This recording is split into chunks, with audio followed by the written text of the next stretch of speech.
In Response, a legacy podcast is brought to you by greatness@anycost.com and austrian-legacy.com.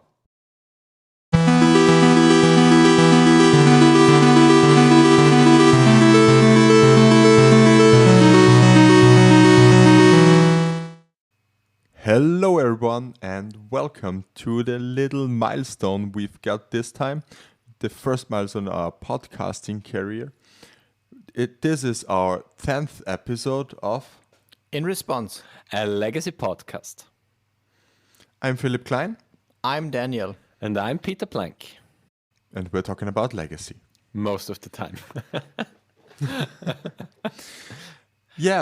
So we have our first 10 episodes in the books. books. So we gotta say we don't have a very special episode planned for you. Not really, yeah. Just the usual. So just the usual. And for today's episode, we have some topics for you. Yeah. This time we have some private stuff to talk about. I was on vacation last week, so I'm gonna tell you about this. I'm gonna tell you about my last two Friday night magics with Black Death. Then, Daniel, what will you tell us? Just some small interesting aspects about my, I would say, sports career that I can tell you, and maybe one or two things about also FNM and decklists, what is going. What's up for you, Peter? Yeah, Will tell. I will mostly introduce you to a new mainstay topic in the world, which is COVID, because I'm currently experiencing it a little bit, not with an infection in my case, but in my area of personal connections. And yeah, a little bit about the streams I'm currently doing, but this will be also the next topic. What's about that, Phil? And yeah, last week we recasted the Austrian Legacy League. I think it was day 5 or day 6. Yeah, it was the fifth day.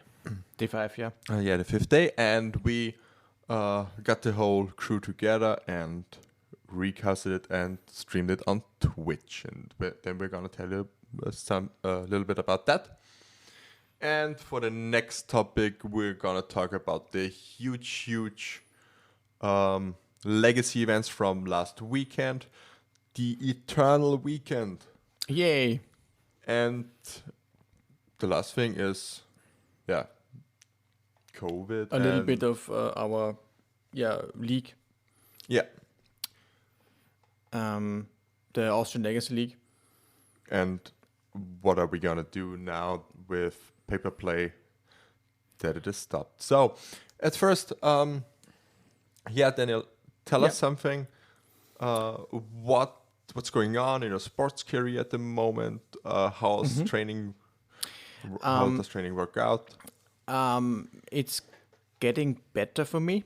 For all listeners, I'm mostly interested in cardio sports, as opposed to my other two co-hosts, I would say. Yeah. I think we had this discussion before. But I'm definitely into running and also cycling.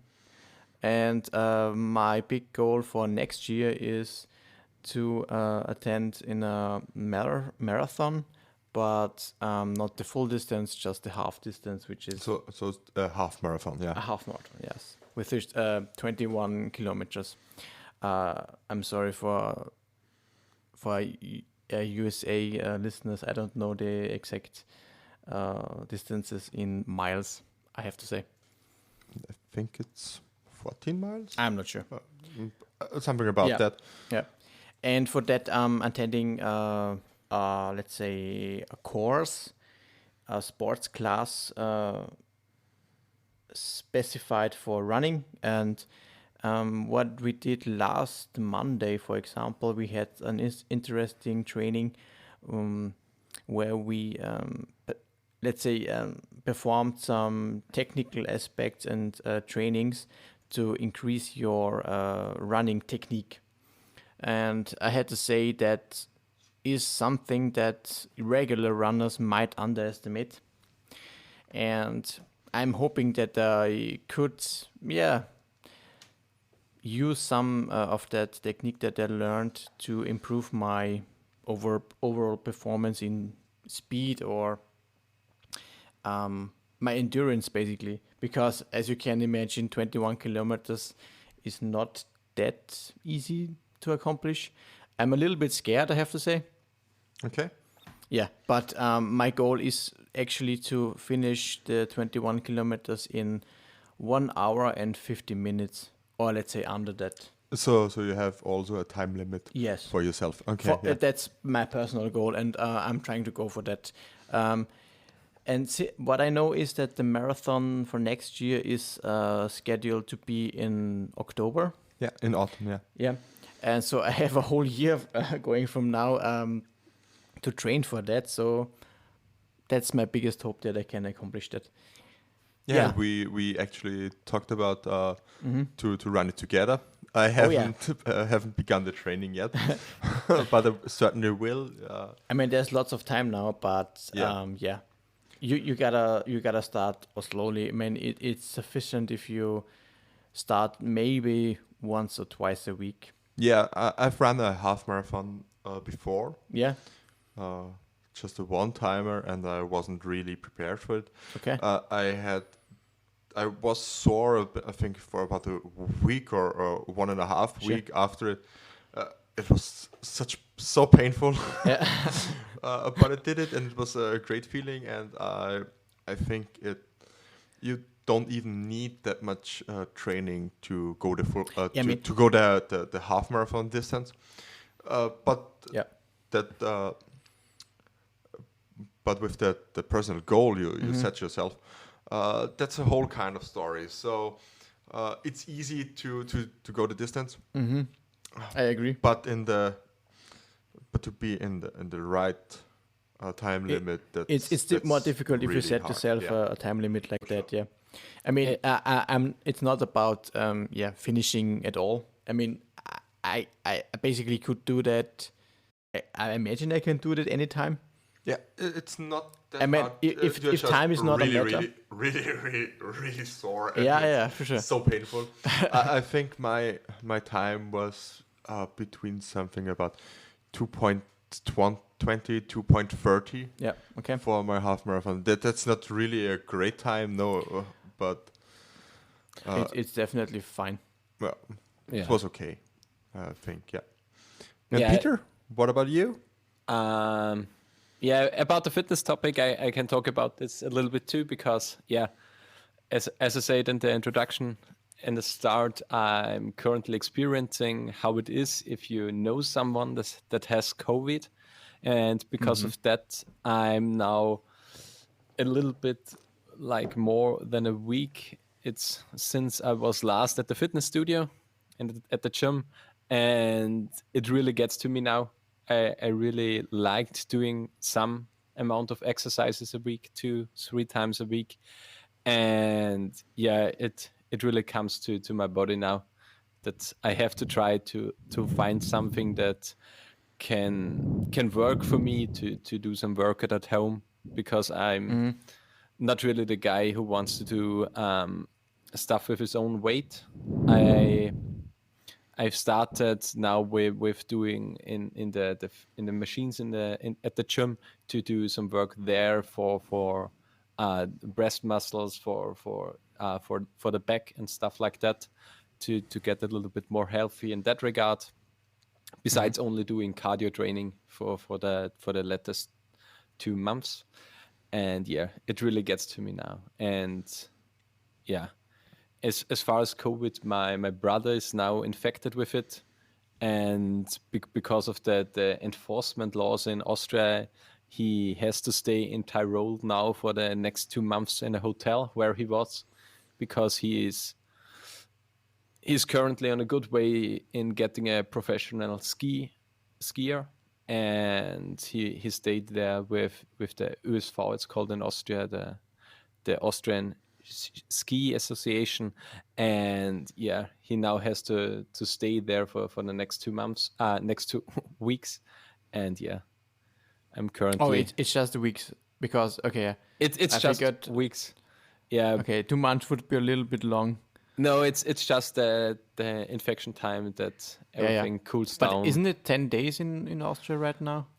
Yeah, but the quarantine for him is it should be 10 days because I think it's because he has to stay there until the 28th of October. Yeah, another I eight mean, it's still days. long enough to Yeah, to be kind of stuck in an hotel room. Yeah. yeah. It's. I That mean, can he definitely gets his be food tiresome. delivered.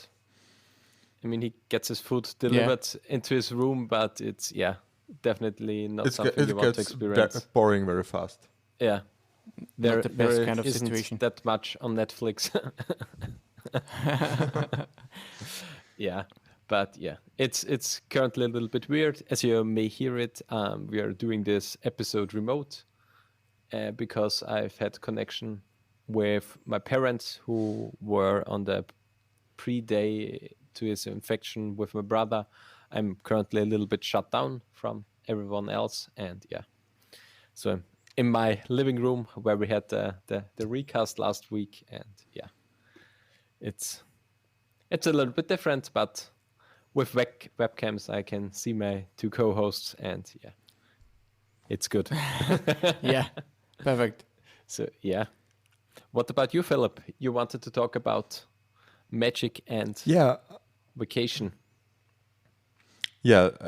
As you probably know, our listeners will notice I was on vacation. I think the week before. Yeah, and I was in South Styria at a wine street. So we have a huge for Austrian measures, a huge wine district or wine region in Austria. A winery. A wine region. Okay. Yeah. Yeah.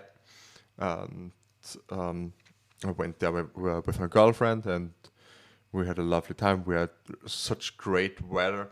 We were sitting at the pool in the sun, and we had about 20 to 21 degrees Celsius, Oh, and really? it was just really cool to experience such summer-like temperatures in October. And yeah, it was the first vacation for me this year, the first week off from work. So I really needed that to be myself Decompress. again and to yeah, de-stress a Yeah. little bit. It was really cool. We had a nice time there, and yeah, that's about what happened for me in my leisure time. So now going back to our really big topic to Magic the Gathering. Um, so yeah, I gotta say I tried something new. I mean for people For who you, for your terms or for general terms, I mean, something new for you might not be something new for others. yeah, for sure. but what I wanted to say is it was new for me, but the others always thought it was really a deck that just screams Philip. Oh yeah. So I was playing Tress Widden's list. I think his MTGO name is You, Me, and Iowa. It's he's the inventor of the deck. It's called Black Death. It's called after the main combo pieces. It's the Dark Depths combo, Tendrils of Agony, and the Helm of Obedience. And so you get the name. It's DETH, and it's just a mono black, all the combos put together, and and I went in the first FNM 3-1, and in the second FNM 3-1, only losing to Maverick and to Devon, Texas. Seems fair. Yeah, these are really hard matchups, I think. I think so. Those decks have a lot of tools to disrupt your combos. Yeah, like with Devon, Texas from last Friday, when you just go turn 1 Caracas, turn 2 Wasteland into Thalia, and they just shut down Basically everything. basically every combo, or against Maverick, where they just got to turn 3 Green Sun Zenith into Collector Roof, and also shut almost every combo up down. These are really, really hard matchups, but it was a lot of fun to play. It was really cool. I think I killed 2 times with Tendrils, 3 to 4 times with the Helm combo, 1 time with Lettuce, 3 or 4 times with a huge 2020, and 1 time with Painter and Grindstone from the sideboard. So Oh, nice. I didn't even know that you also played the Painter combo. yeah, it's also Painter and also Echo of Eons. Echo of Eons combined with LED. Basically everything. just LED. And Yeah, that's just it. LED, but But it's not basically really a everything. combo then, just to refill your hand. Yeah, it's a refill your Okay. hand. But it's an option to go for. Yeah, for sure. That's what you meant to say. Okay, yeah.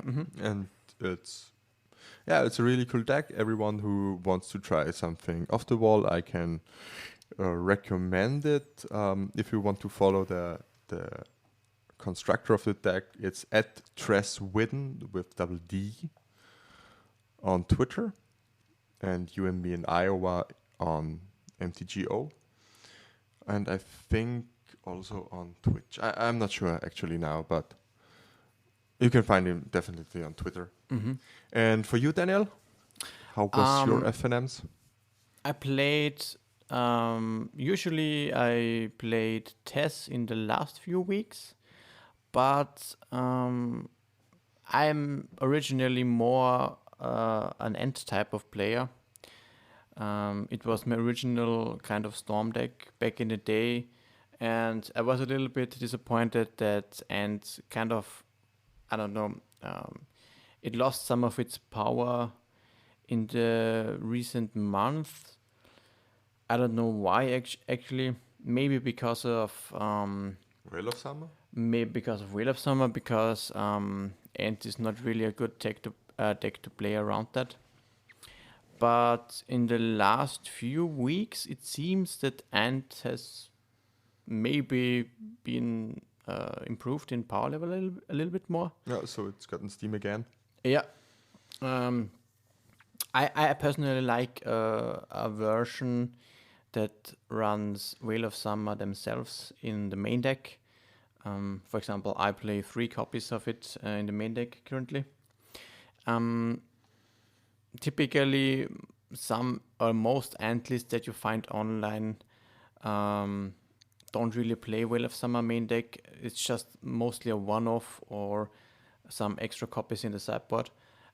I personally don't think that's all that good, because I just think that Wheel of Summer is a very strong key piece in the Storm deck to protect your combo altogether. And also, I just want to, since I'm remembering it, back in the days when Jackpile was one of the best decks, a Storm had Gidexim Probe, of course, which is a very strong card, but one of the biggest hoses for Storm was, for example, Hymn to Turak. Yeah. And if I had access to Veil of Summer, this would be a very different story. I think this matchup would then be, I don't know, even maybe favorable for Storm. But due to Hymn to Turak and back in the days, of course, you also had Death Red Shaman. The deck was, or the matchup was, a little bit behind for Storm. Mm-hmm. Would you rather play against Hymn to Turak or against Veil of Summer? I think actually rather against Veil of Summer, I have to say. Okay, do you find it easier? Yeah, because I mean, yeah, it depends. Um, Whale of Summer means that I need to. I mean, Whale of Summer can easily said be just countered by one card if you just cast a discard spell of your own. Then you can take the Whale of Summer or your opponent casts it, and then I know I have to pass and go off the next turn, which is yeah value for your opponent of course, but it's not interrupting my my rituals and my setup that or my the sculpting of my hand, let's say. Um, just the way like him the Turok is able to do. So in that sense, I'm more, let's say, it is more predictable if you know you're playing against Wheel of Summer than you're against him the Turok. Okay. In my opinion, it just feels better. I know Wheel of Summer can sometimes just hose you really bad, especially in Ant because you don't have access to Grape Shot. But what I found also in Tess is that even Grape Shot is so hard to pull off sometimes. I mean, even for Tess, especially if you don't have access to Past in Flames loops, generating 20 Storm in the most extreme cases is so hard to do Yeah. that I think just having access the argument of Tess that it is able to play around Veil of Summer is a little bit, I don't know, maybe far-fetched even. Okay. I mean, yeah, it is able to, but it is not able to do it easily, Yeah. in my opinion. So, in that sense, I'm happy to be on Ant back again right now, and especially with the new addition of Kahira as a companion. Yeah, I really like this tech. It's from Yeah, Cliffy from. the Storm Pros did try it before, but they never tried it in combination with Force of Vigor. The tech is just so Yeah, cool. uh, I love it. Force of Vigor is actually the card that Storm really needed at this point, because it is able to. One of the most problematic cards for Storm right now are cards like Deafening Silence, or yeah, if you're planning for Past in Flames loop, of course, Leylands or Jealous. Jealous. Chalice, of course. Yeah, exactly. Thank you. And Force of Vigor is just the perfect answer for this meta right now, for the hate pieces. And in that sense, it is just a perfect addition to the deck. And yeah. Oh, and there's also a reason why I like Wheel of Summer main deck, because their Force of Vigors are just more easily online, even without the companion. But of course, with the companion, you just always have your Force of Vigor. Yeah, you basically play the Kahira, as, the companion, Yeah. just as force of bigger pitch fodder. And sometimes you can just play it as a threat. Okay. That happens a lot of the times also, even or especially after sideboarding. Okay. Most of the decks, or basically every deck, should board out all their removal spells against you, at least all their spot removals. And Kahira can then act as, I don't know, even it could just win you the game if your opponent can't remove it, or if it gets in for, let's say, one or two hits, it means it is 3 storm counters less that you have to storm or generate, which is also quite valuable. Yeah, and Yeah, I the, totally get that, the yeah. question is, you don't show Career as a companion in game one, am I right? No, you do. You have to. I think. No, you don't have to. Okay. You don't have to, and this is actually an interesting aspect. It might even be correct that you don't. Yeah. Yeah, because because if it's common knowledge that only Storm plays Kahira, you don't want to show prior the keep that you're on Storm. That's actually a good point. Yeah. I mean, there's a small edge that you're losing here, because even in game one, you could technically get your Kahira casted as a threat, and against some decks that might be a good option to have, Yeah. even game one. But I can see your point, yeah, and especially with Mulligan decision decisions for storming game one. This is a valuable information that you need to cover. Yeah. Yeah, because against the this fair matchup, at not only a Delver but a Snowco player, if you have a hand like Force of Will,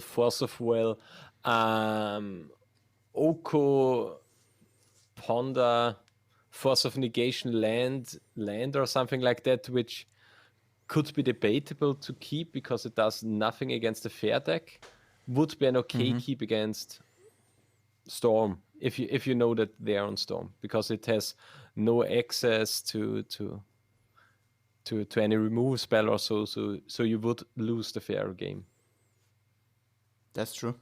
So I mean, this is an extreme case with multiple forces, but yeah, I think there are both points in revealing and declining the reveal for it.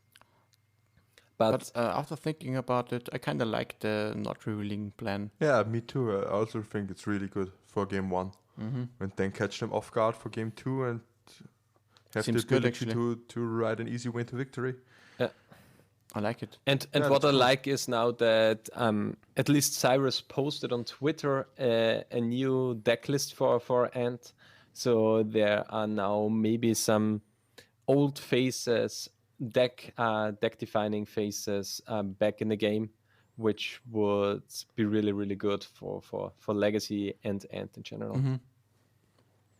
Of course, yeah. And one point I wanted to ask you is about the new Ant lists, ad nauseam lists, the Esper lists. Have you seen them? Yeah.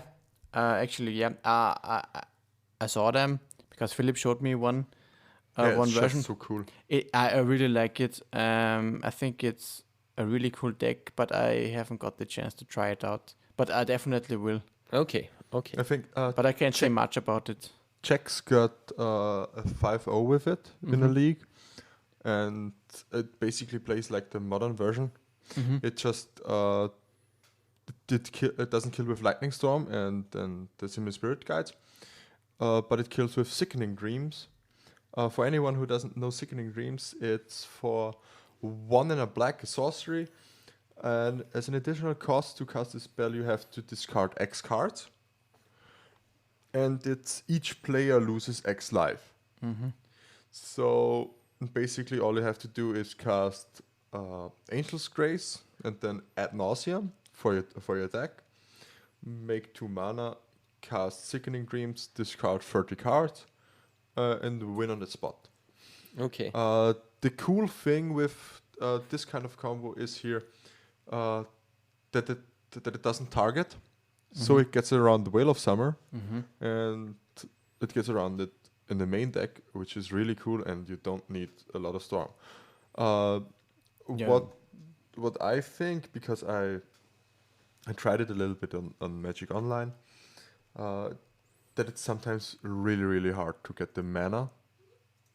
For Ad nauseam. Yeah, for both pieces of the combo. But it's really cool. It's really funny. The wishboard is great. I love wishboards. You play Cunning Wish, if I remember, yeah. Yeah, 4 Cunning Wishes. And yeah, I hope to see it soon from you. Yeah. Yeah. For our next topic, we're going to talk about our recasting from the ALL event. Just for clarification, we up until now we had a Paper Legacy event each Friday, which got streamed on Twitch, at the channel Austrian_Legacy. Unfortunately, without commentary because everyone is playing always, so the It's a stream little bit is hard to accomplish. yeah. And so the stream is always silent. We've got ambient noise, but we're working on getting music. And so Peter is always recasting it each Monday on his Twitch at Yep. Unicorn Lord MTG, but the O in the Lord is in 0. Correct. I practiced. And yeah, and for this time, for this special time, we've got the whole crew together. We recasted the event, and it was a hell of a fun. It was great. I think we certainly will do that again if we can in the near future. And Hopefully. how did you like it, Daniel? Oh, yeah, I really liked it.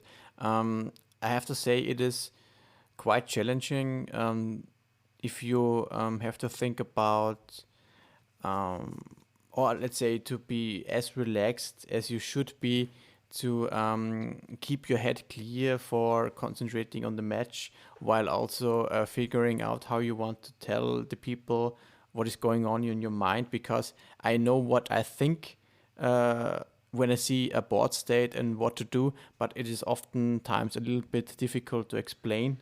Yeah. But in that regard it was quite challenging for me. But the longer the stream went, and I think we had about 3 hours to stream at I the think Yeah, a little it was bit more than 3:40. 3 hours. in the last hour or so, it was basically I got comfortable with Yeah, it. we And got in the flow, and Yeah. it was really cool. so Yeah. this was a really nice experience, and I'm Yeah. happy And to be part of And it each again. glass of wine helped, I think. Oh yeah, Oh yeah, I had to drive, so for me sure. it wasn't so much, but Yeah. I really liked it. I was a little bit nervous at first. Me too. Yeah. What what doesn't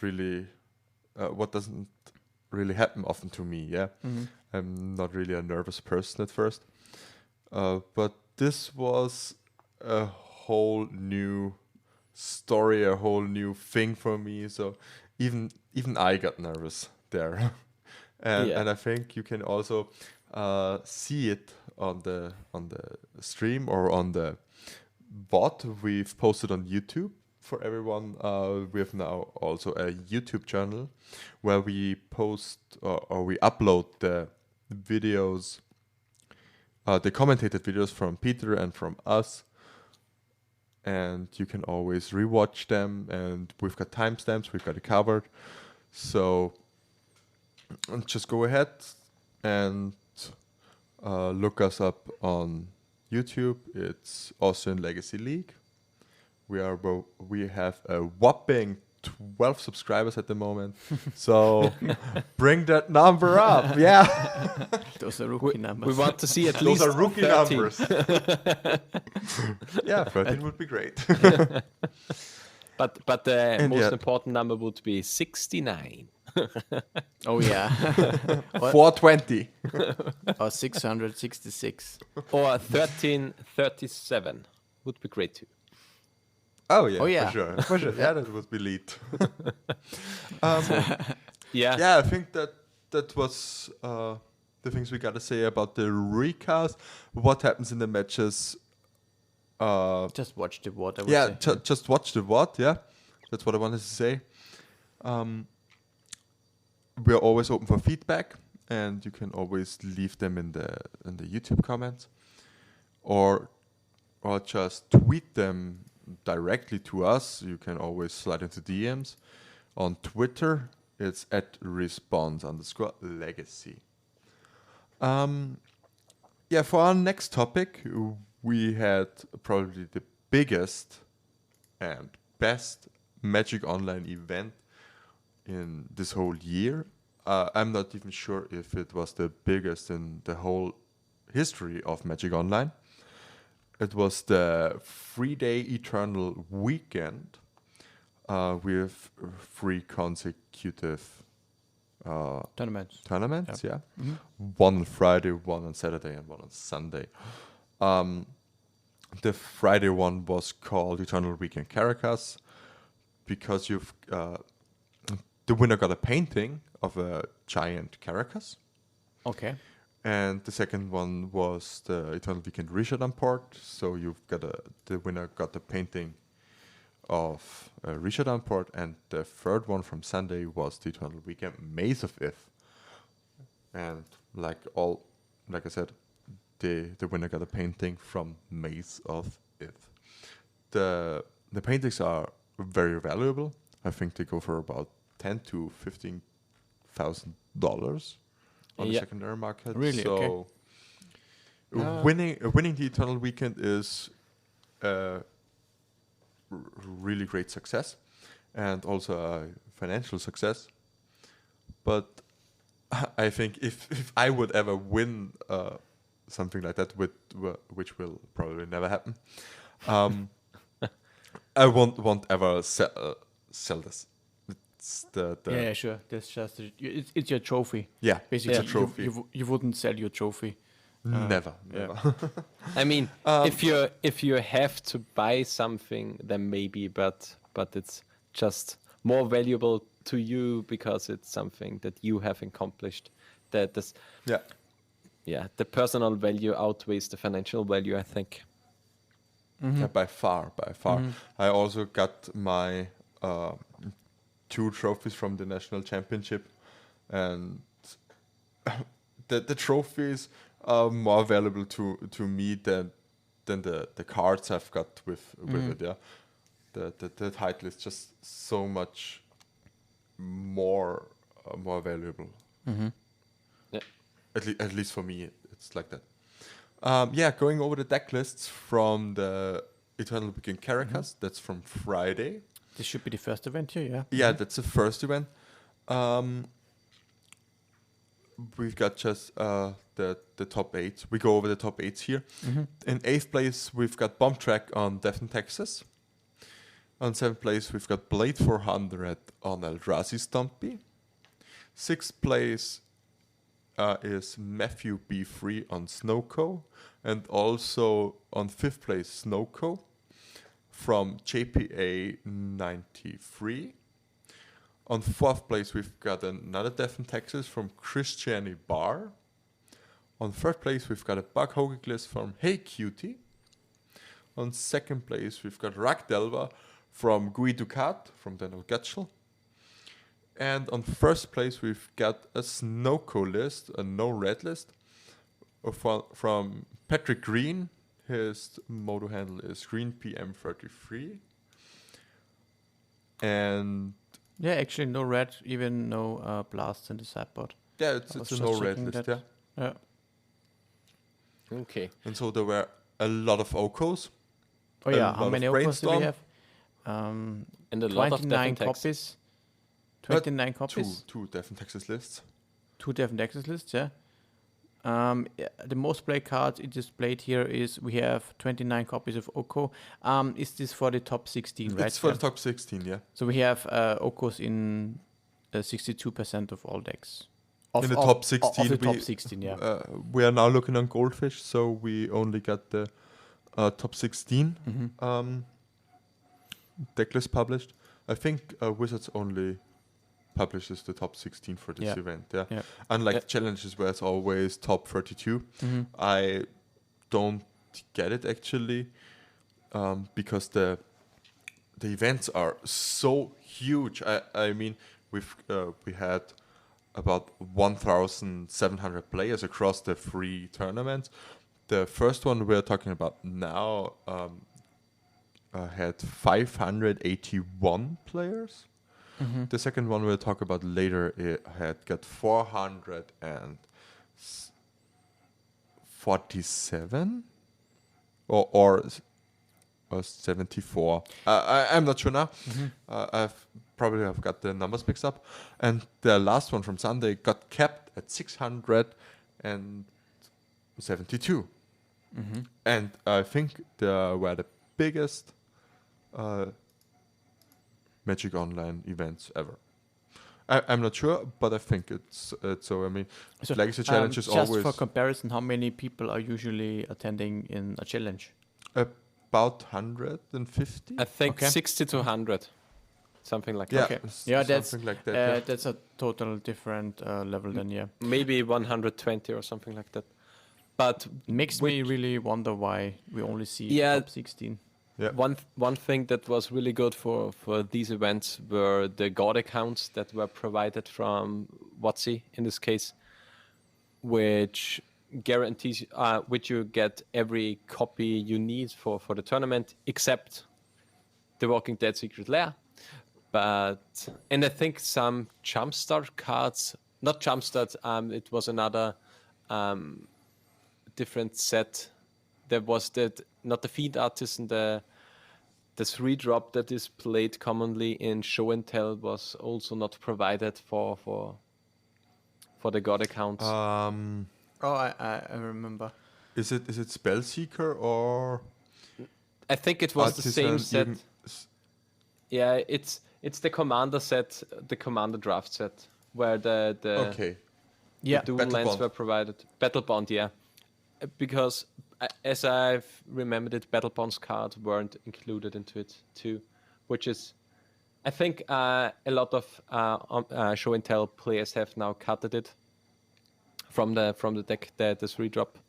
But yeah, it's a little bit, yeah. I'm not sure why we don't have every card in these accounts if you provide God accounts, but we can be happy that they did at least a similar thing or nearly God accounts, which is really, really cool. And yeah. Yeah, I'm wondering if Magic Online will implement something like a subscription-based model now with the rental services becoming even more popular. I think just a subscription-based Magic Online would lure in a lot of players. I mean, this event is a really you can see that card availability in Legacy is the real reason why in paper Legacy is quote unquote dying, yeah. And Yeah. when card availability isn't a problem, the format thrives and flourishes, and that's what people want. That's what people want to play, and simply don't get it. Yeah, Yeah, it's I mean I get it why they want to play it, because I myself also want to play it, but I don't get why Magic Online doesn't have a subscription based model. Yeah, it's a little bit outdated. Yeah. Yeah. For yeah. I think the problem is that the enforcement for limited or something like that, how you get the cards, how you pay for the cards, it's you have to change the entire model, how you provide everything. And yeah, there is a lot of money in these accounts. And yeah, if a player was playing now for a lot of time and they don't have the subscription services, there could be thousands of dollars in these accounts. And if they announce it from now that, yeah, we're moving to subscription based, that means these accounts are basically worthless because the cards do not matter now if they yeah, it have should it. be a. Yeah, there must be a kind of hybrid system where Yeah, and you even a hybrid still have system some value. will decrease the value of all existing copies of cards on the server. Yeah. Sure, but yeah, in a hypothetical case where you would change the system to a subscription-based one, there is no way that you can prevent that. I think. Yeah, as it's as it's a case of law, I think every copy of a card you get access to, but is still owned by Wizards of the Coast. So you don't have any property on these accounts. You just get access to, so they can take take everything away, and you can't do anything about it. Okay. As far as I know it legally. So Okay. if they want to implement it, there should be no law hurdles for Wizards of the Coast. Okay. Going back to Eternal Weekend. the Eternal Weekend now. Port, right? Richardson Port. Yeah, Second Italian one. Weekend Regional Report from Saturday. The top 8 were Rock Delva from Vicky, Snowco on 7th place from McWinsauce. I like this name. Yes. And 6th place we've got Buck Hogak from Satterline. 5th place was It should be Snowco or yeah, Miracles snow Yeah. cold version. It was, from Anurag Das. Mm-hmm. Yeah, Snowco. And on 4th place we've got Monored Prison from Basuta. 3rd place we've got Rock Delva from Louis MG. 2nd place was Pokipile from Baku 91. It's on Goldfish under Snowco, but I know it plays Stifle, so it's It's the Pokepile, yeah. Pokepile list from Jeff White. I'm not sure. Is it James or Jeff now? I've got to look it up. It's have to the real admit, Pokemon I'm not sure. from on Twitter. Can maybe.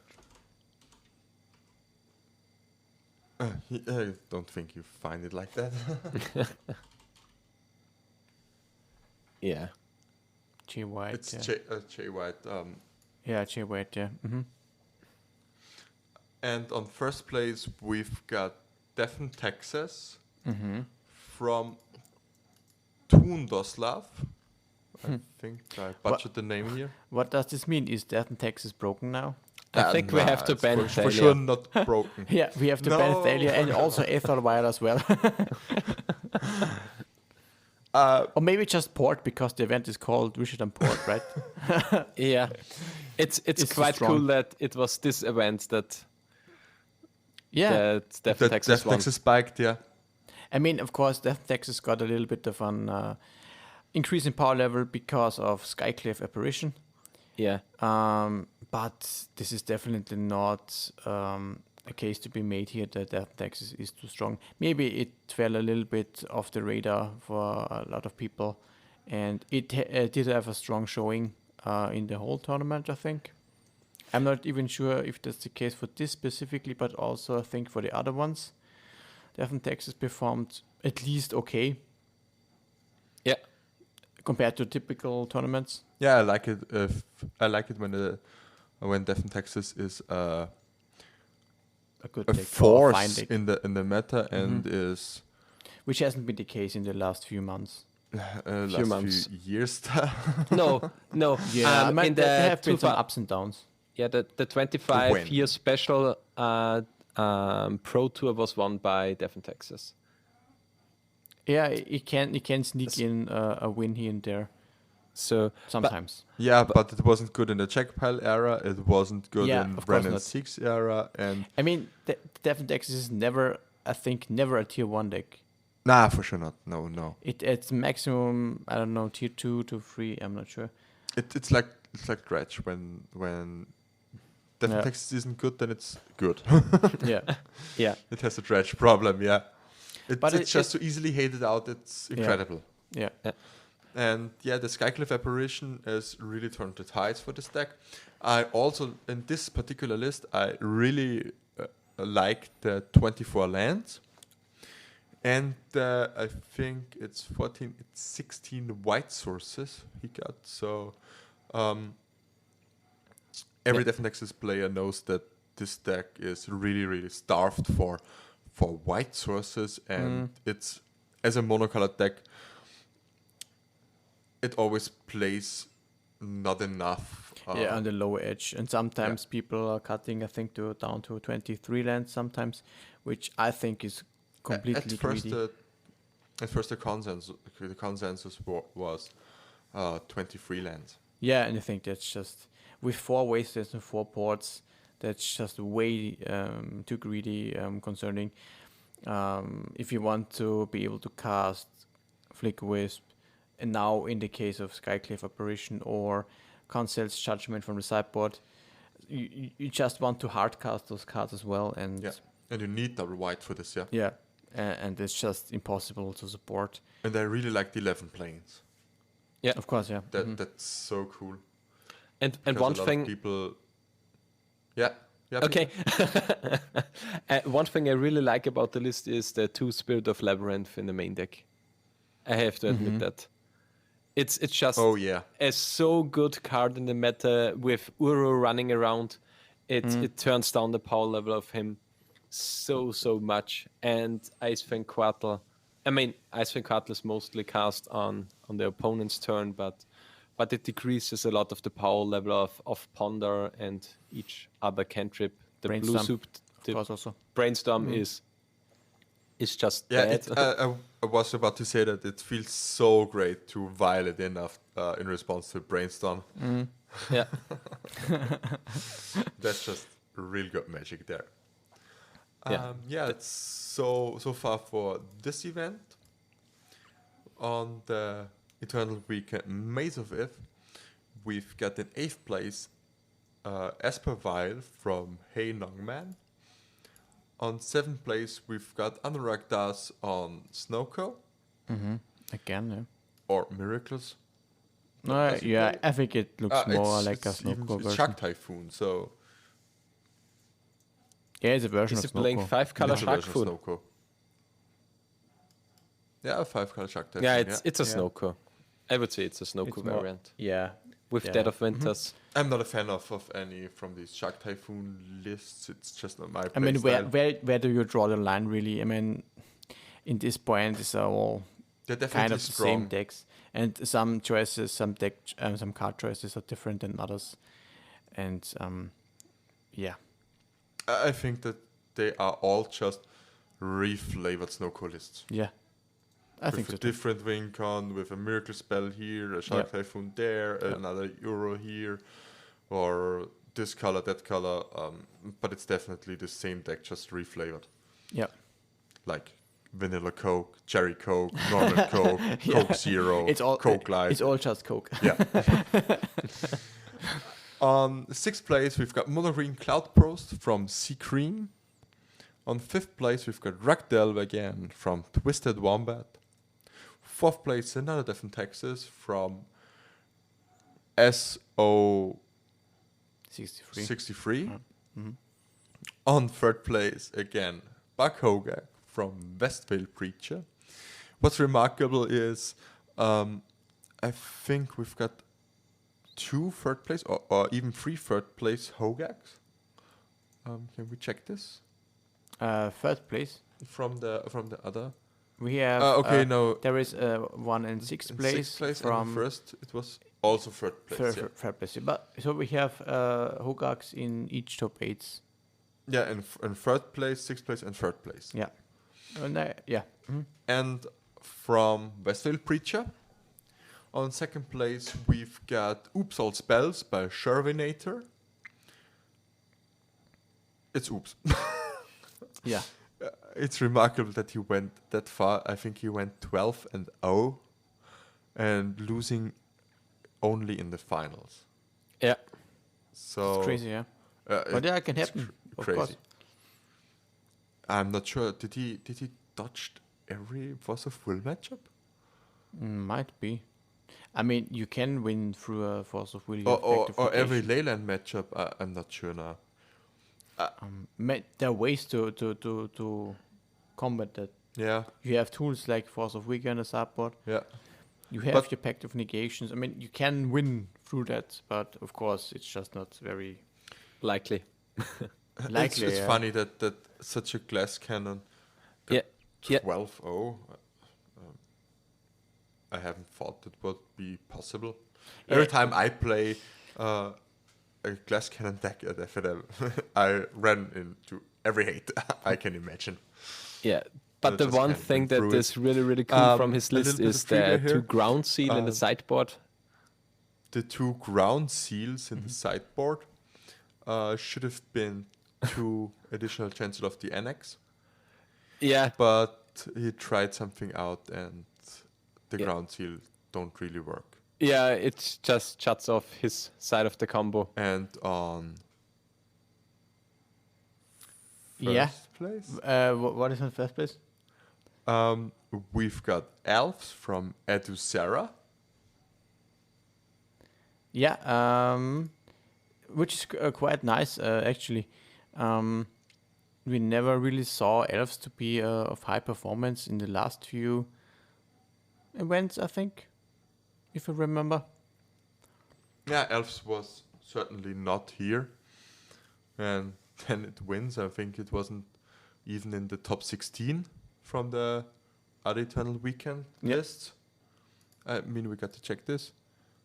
Nope. No, no Nope. elves. And then the only elves list we can find is a winning list from the Eternal Weekend Maze of If. Yeah, it plays the full playset of Elazar Shepherd. Of course, yeah. The card is just bonkers. It's really extreme. What can this card do? And yeah, that was our Eternal Weekend. We had another big tournament on Sunday. It was the Legacy Challenge. Yeah, let's have a look at that. And just a quick look. Here the top 8 were, I think, a 5-color snow list from Odorous Urungus. On 7th place, we've got Snowco from Kauf J. 6th place, we've got also Rock Delver from Alphaeus. 5th place, we've got Izzet Delver, a very rare choice nowadays, from Bruron. On 4th place, we've got LED Dredge from Orim 67, which plays Oko in the sideboard. On 3rd place, we've got Entombstay from Elf Kit. So it's basically a Doomsday list with Entomb. Okay, yeah. And Crystalbrand and Emrakul, so it has a little bit of a... it's basically Tin Fins, but with a Doomsday sideboard plan, which is kind of cool. On 2nd place, we've got lands from Bouncing Yeti. And on 1st place, we've got a Snowco list of Snow Miracles from We Fold for Food. So with four big events this weekend, I think we get a lot of data for the band talk about Oko. We will see what the community reactions will be. Yeah. Of course. And it will be interesting because Oko always fluctuates really hard. So, here we had, I think, 69 or 62%, and as the highest amount, and 38% as the lowest amount, which is still fairly high, but it's tolerable Compared to the other tournaments, compared to definitely, the other, yes. yeah. And the difference in the is also in the brainstorm and force of will decks when it's when the Oko numbers are low, then also the brainstorm and force of will numbers are lower because they're always played in conjunction. Of course, yeah. Most of the time are played in conjunction. For sure, there are unfair decks also which play brainstorm and ponder, but they mostly don't play force of will. Yeah, that was for the 4 Do you have? big tournaments. Yeah. I'm interested to see how this will develop for the next few weeks. If we see a ban in the future or not, I'm not sure if that is sufficient enough to decide on that. But of course, it looks like that. Of course, Oko is quite representative in the format, I would say. Although I would very welcome Oko ban, I was very impressed that there wasn't so many Ragdoll, was so many Snowco in the events that I previously fought. So yeah, I'm still for a ban from Oko, but more Yeah. for gameplay reasons than for brokenness or power level. Okay, yeah. Because I'm biased. I don't like the play payments. Yeah, what we have to say as the last topic here for tonight. Wizards has made a statement today, and the Wizards will suspend all the official tournament, all the official in-store tournament play. So there won't be any sanctioned tournaments in Europe for the next time to come. For sure, because of COVID-19. And therefore, we have to pause the Austrian Legacy League. Unfortunately. Yeah, unfortunately, for the second time this year, we will come back in probably next year and just start with.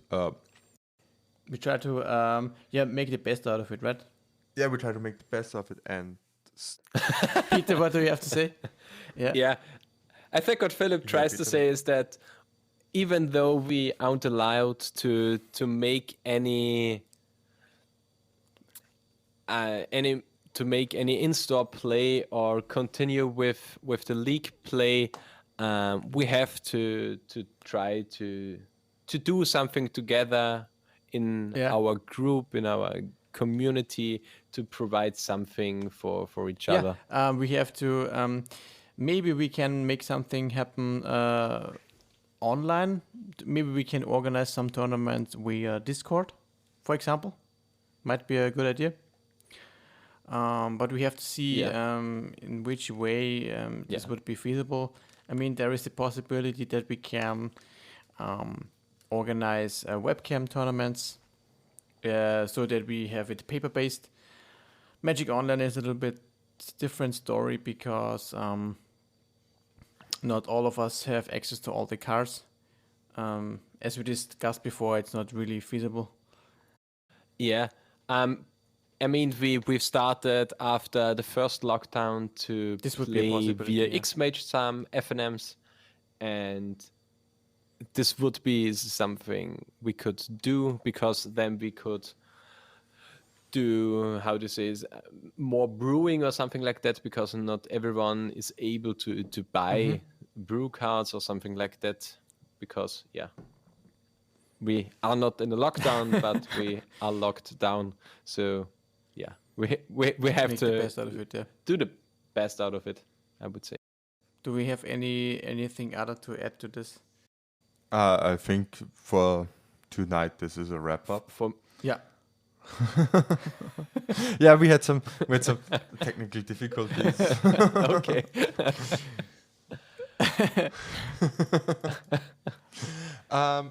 So when are we recording next time? I think it's in 3 weeks from now. Yeah, it's in 3 weeks. This episode will air on Friday. Yeah. The 23rd of October. Yeah. And I think we will 23rd, we will cast the next episode on the 10th of November. So we'll see what will happen in the legacy until there. And I think it's time for you people to follow us on Twitter on @response_legacy. You can find me on Twitter @FinnekMTG. It's PHINEKMTG. And Peter, where can we find you? You can find me on Twitter @UnicornLord, but the O in the Lord is a 0.